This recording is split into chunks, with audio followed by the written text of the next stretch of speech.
Salam alaikum wa rahmatullahi wa barakatuh. Bonjour tout le monde. Donc, suite à la demande d'une de mes abonnées, c'est la Perle Noire, je crois. Elle a demandé des exercices sur la transformée de Fourier. Donc, je vais faire aujourd'hui cet exercice. Donc, c'est la transformée de Fourier d'un signal porte. Donc, la question, c'est calculer la transformée du Fourier du signal porte défini par x de t est égal à rect de période t centré 0. Et dans la représentation graphique, donc nous avons le signal porte d'amplitude égale à grand A et la période elle est grand T, donc elle est centrée 0. Sa période donc varie de moins t sur 2 jusqu'à t sur 2, d'accord? La représentation ainsi qu'en son spectre, donc l'amplitude, donc il faut représenter le signal avec son spectre d'amplitude et déduire sa densité spectrale d'énergie, déduire son énergie totale, déduire sa fonction d'autocorrélation, retrouver l'énergie à partir de cette dernière. Et sixièmement, déduire du 1, c'est-à-dire à partir de la transformée de Fourier, de sinus cardinal T et la représenter, d'accord? Donc, la première question, c'est calculer la transformée de Fourier du signal porte. Deuxièmement, représenter cette transformation de Fourier avec le spectre d'amplitude, déduire la densité spectrale d'énergie, déduire l'énergie totale, déduire sa fonction d'autocorrélation et retrouver l'énergie à partir de cette dernière, c'est-à-dire à partir de la fonction d'autocorrélation. Et déduire à partir de la question 1, la transformée de Fourier, la transformée de Fourier de sinus cardinal et représenter cette transformée de Fourier. Donc, avant de commencer de faire l'exercice, il est important de savoir calculer la transformée de Fourier de la fonction porte. Car du point de vue de l'intégration, on ne peut trouver plus simple. Elle est constante sur l'intervalle d'intégration. De plus, la fonction porte se rencontre souvent, par exemple, pour le fenêtrage d'un signal à support non borné et de durée infinie, ou pour la modélisation de la réponse en fréquence d'un filtre passe-bas EDN. Donc, le calcul, on va passer la solution directement. Donc, le calcul de la transformée de Fourier donne, donc nous avons la définition grand X de f, c'est l'intégrale de t qui varie de moins l'infini à plus l'infini de x de t exponentielle moins g de pi ft dt. Donc, nous avons x de t égale à grand A, où le signal il est défini de moins t sur 2 jusqu'à t sur 2 exponentielle moins g de pi ft dt. D'accord?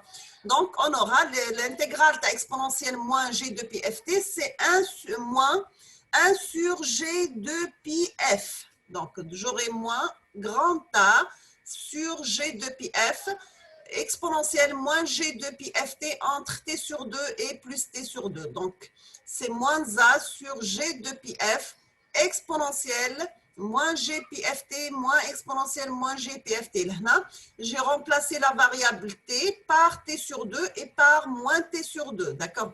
Donc, à la fin, on aura, après simplification, donc là, on a dit exponentielle gpft moins exponentielle moins gpft sur 2g qui est égal à sinus pft, d'accord? Donc, j'aurai 1 sur pf, donc j'aurai, là, on a sinus pft sur pf, c'est t sinus cardinal pft, d'accord?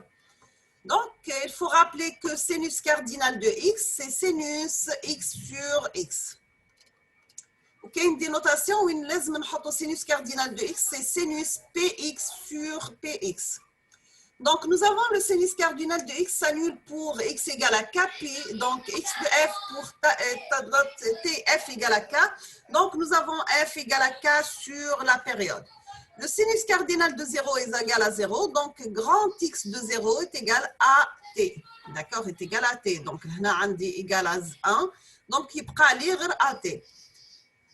Maintenant, sinus cardinal est maximal pour x égale à pi sur 2 plus kpi, donc x de p est max pour la fréquence qui est égale à 1 sur 2, la période plus kt. Une remarque, pour démontrer que sinus cardinal de 0 égale à 1, il faut passer par le développement de sinus. Donc, nous avons la limite de sinus cardinal de x quand x tend vers 0, c'est la limite de x moins epsilon de x sur x quand x tend vers 0. Donc, c'est la limite de 1 quand x tend vers 0 est égal à 1. C'est clair? Maintenant, on va passer la représentation graphique de x de f. Donc, nous avons ce signal. Donc, la forme de sinus cardinal. L'amplitude T, c'est 1 sur T, 1 grand A T, pardon. Et l'intervalle, c'est moins 1 sur T et 1 sur T. D'accord? La deuxième question, c'est, normalement, on a fait la deuxième question, c'est bon, on a répondu la première. Représenter ainsi son spectre. Donc, nous avons la fonction x de f étant réelle. Donc, le spectre d'amplitude, c'est la valeur absolue de la transformée de Fourier. Donc, nous avons x de f en valeur absolue. C'est AT, parce que c'est une constante, c'est pour ça que la valeur absolue, elle est toujours positive. Donc, la valeur absolue, c'est sinus cardinal PFT. Donc, nous avons la densité spectrale d'énergie DSE est égale au carré du spectre. Donc, la densité spectrale d'énergie, c'est la valeur absolue de x de t élevé au carré. Donc, on aura AT élevé au carré, sinus cardinal PFT. Maintenant, si on va passer le calcul de l'énergie totale du signal, elle définit le domaine temporel par. Donc, l'énergie, c'est l'intégrale de moins l'infini à plus l'infini de la valeur absolue de x de t élevé au carré dt. Mais d'après le théorème de Perceval, on peut calculer cette énergie à partir du spectre fréquentiel du signal. Ou le théorème de Perceval. Le théorème de Perceval, voilà, l'énergie dans le domaine temporel, il y a l'énergie dans le domaine fréquentiel. D'accord? Donc, on dit conservation d'énergie. Donc, on dit E égale à l'intégrale de moins l'infini à plus l'infini de la valeur absolue de x de t au carré dt. Donc, c'est l'intégrale de moins l'infini à plus l'infini de x de f élevé au carré df. Donc, on a l'énergie. Donc, E égale, c'est l'intégrale de moins l'infini à plus l'infini par f. Bien sûr, on va intégrer le domaine fréquentiel. AT carré, sinus cardinal carré, PFT df. Donc, là, il y a les t. L'intégrale de sinus cardinal de taux des taux égale à 1. Donc, c'est parmi les propriétés signal. Donc, il y a l'intégrale égale à 1. Donc, il y a A carré T. D'accord. Cinquième question, une remarque pour répondre à cette question. Donc, nous avons la transformée de Fourier d'une fonction triangulaire doit être connue ou donnée en énoncé. Donc, nous avons la densité spectrale d'énergie. C'est la transformée de Fourier de la fonction d'autocorrélation. Connaissant bien sûr cette fonction, on peut calculer par la transformée de Fourier inverse. Donc, là, c'est la transformée inverse de la fonction d'autocorrélation. Donc, c'est la transformée de Fourier inverse de ATO élevé au carré, sinus cardinal PFT. Donc, d'après la table de la transformée, donc, on trouve que la transformée de Fourier inverse de T, sinus cardinal PFT égale à tri de T sur grand T. Bien sûr, on va utiliser la propriété par linéarité. Donc, on aura la transformée de Fourier inverse de AT élevé au carré. La valeur absolue de sinus cardinal PFT élevé au carré, c'est A carré par T multiplié par tri de T sur grand T. Bien sûr, à la fin, on aura la fonction d'autocorrélation égale à A carré T tri de taux sur grand T, pardon, parce que là, on a la variable taux. Là, quand j'ai T, on T. Là, quand j'ai X, on X. Là, quand j'ai quelle que soit la variable, il faut la mettre ici, d'accord? Donc, nous avons l'énergie du signal, c'est la valeur de la fonction d'autocorrélation pour la valeur taux égale à 0. Donc, si on va calculer l'énergie, on aura A carré T. Remarque. Sixièmement, pour répondre à cette question, la propriété de dualité doit être reconnue soit elle doit être donnée l'exercice. Nous avons là, parmi les propriétés, est-ce que le x de t, c'est A rect de période t dt, A pour transformer de Fourier, c'est A grand T, sinus cardinal PFT.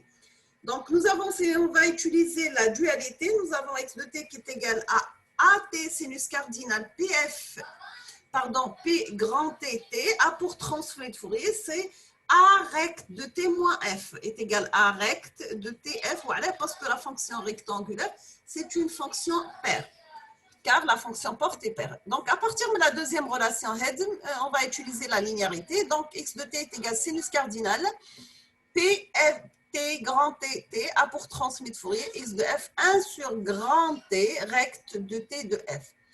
Et par la propriété de homocité, donc on aura X de T sinus cardinal P, T, A pour transmis de Fourier, X de F égale à rect de période 1 de F. Enfin, pour la même raison, on aura sinus cardinal de T, A pour transmis de Fourier, grand X de F, pi rect de période 1 de F. Donc, cette fonction, c'est une fonction porte d'amplitude pi et de largeur égale à 1 centrée sur F.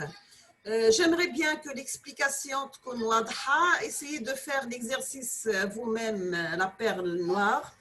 Et après, vous passez de la correction. Si vous avez des questions ou des difficultés à comprendre ou à répondre à n'importe quelle question, vous pouvez me contacter, d'accord? Maintenant, on va passer à l'observation d'un signal sur une durée finie. Donc, c'est le fenêtrage.